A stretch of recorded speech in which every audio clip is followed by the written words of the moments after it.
Hi, today we are going to be starting a new author study on Chris Van Allsburg, and you may or may not remember him, the author of The Polar Express. He has written so many books, and I really enjoy reading his books. So we're going to focus on him for the next couple weeks. And first, we're going to check out his website. So I have his website for you right here. You can click on it and check out. There's a lot of cool stuff. So I'm going to show you some of those things. Um, First, I like that picture. Here, let's see. Move me over here. So you can read about him. It says over the past 25 years, he's been writing and illustrating. So he's the writer and illustrator of all of his books, and his drawings are really pretty amazing. So um, you can see all of his different books here. And if you look here, look how many there are. Just quite a few, and we're going to be reading a lot of them. Other works here, let's see. So he also has sculptures, posters, drawings. There's some videos.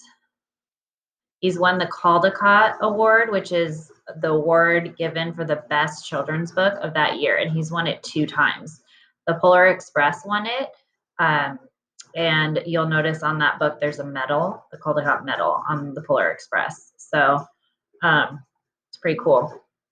There's some videos that you can watch here. There's some news. And if you go in here to the book section, you can also click on some of the books. So Jumanji is the one you're going to be reading today. This is the other one that won the Caldecott medal. So that's that medal. You can, let's see, read about some of this information. So you can check out his website. So here is, let's go, move me back over here.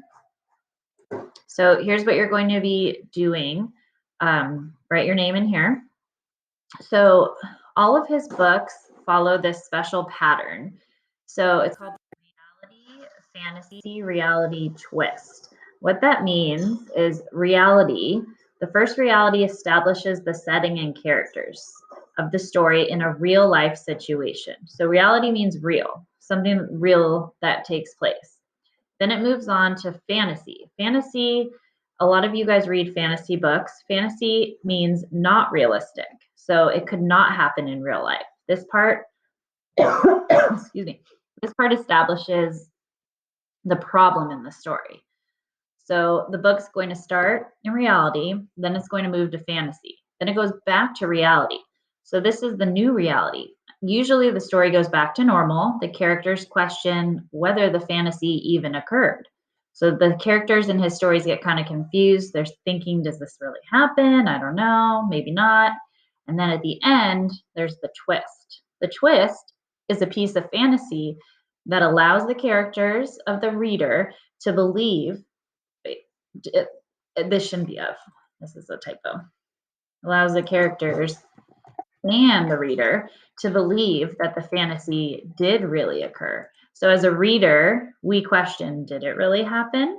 So if we think about the Polar Express as a sample to that, let's think about it. So in the Polar Express, since we read that during Christmas time, in the Polar Express, we have the boy who's in his house, right?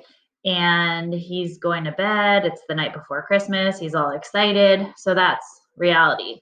Then all of a sudden it jumps to fantasy. He hears the train, his house starts rattling, and he's thinking, what's going on? There's this train outside my house. And that's the first fantasy part. Could that really happen in real life? And so he gets aboard the Polar Express, right? Trying to go to the North.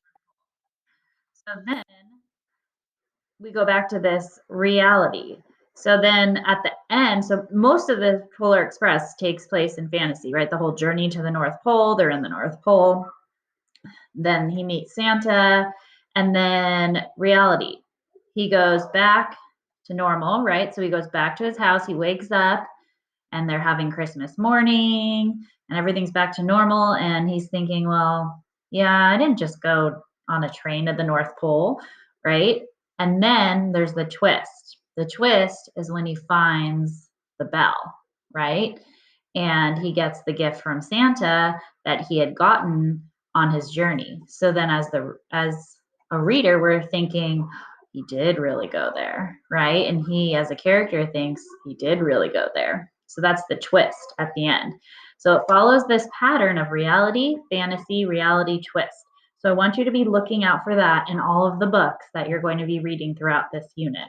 Okay. So the first book that you're going to be reading today is called Jumanji. So all the books that I gave you are YouTube links to the books being read aloud because I don't have all the books. Most of them are at school, or I didn't have all of them, so we were going to watch some of them on video anyways. So you're going to watch the video, play the video, and after you listen to the story, you're going to answer these two questions today. So the first question says, what might have happened to Peter and Judy if they had not read the instructions to Jumanji? What might have happened to the Budwig boys? Or what might happen to the Budwig boys? So until you listen to the story, you're not going to know what this means. The second question says, how do Peter and Judy change as a result of their adventure with Jumanji? What have they learned? So I want you to answer these two questions using complete sentences. Okay, check your work, make sure you're spelling the words correctly. Okay, and then you'll see your stop sign. So this is your stopping point for today. So after you do this, you can go back and explore Chris Van Allsburg's website and check out some of the stuff he has on there. Okay, all right, let me know if you have any questions, and I will see you tomorrow. Bye.